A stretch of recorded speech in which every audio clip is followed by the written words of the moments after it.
Hi, I'm Imad Al-Arnab. I'm a British Syrian chef and restaurateur. Nice to meet you. Приятно ми е, аз се казвам Халед Мираджудин от Афганистан. What are you going to cook for us today? Днес ще приготвим болони. Специално за мен е много важно, защото винаги отивам назад във времето в детството си. А тогава съм имал винаги хубави моменти.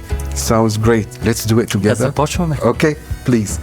Това е брашно, слага се вода малко. Okay. So tell me about your life before you become a refugee. Преди да дойдем в България, живота беше прекрасен, беше спокоен. Аз понеже съм най-голямото дете в семейството и винаги съм се грижил за моите братя и за сестра ми. Аз мисля, че тестото е вече готово, трябва да го ставим за 30 на минути, за да втасва. Great. Let's do that. What you want to start with? Аз ще почна с кориандъра, Great. а вие с пресния лук. Sure. Would love to. Значи, когато сме готвили винаги в къщи в Болани, атмосферата винаги била много приятна.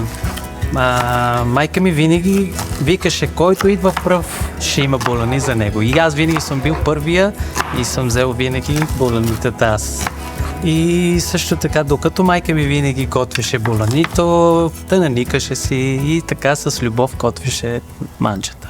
Бяке берем ба мазар мола мамачан.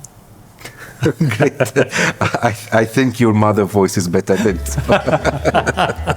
You had a beautiful life in Afghanistan before, and all of this song stories and nice thing about your family. Why did you leave Afghanistan? Ние напуснахме Афганистан, защото почнаха размириците, гражданската война. И аз тук, като бях на училище, падна една ракета точно на двора на училището.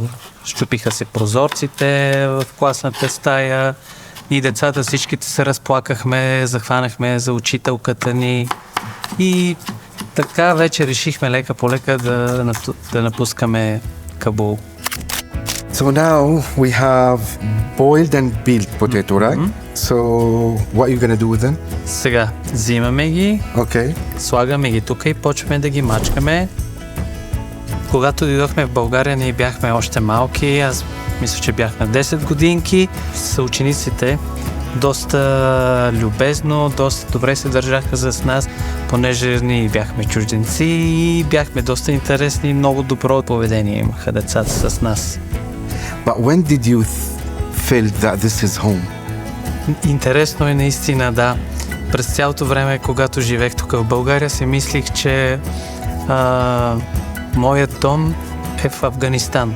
Но след години, когато се върнах в Афганистан, останайки там за известно време, през цялото време очаквах кога пак ще се върна в България. И в момента, в който дойдох в България, наистина усетих, че това е моят дом и това е моето място.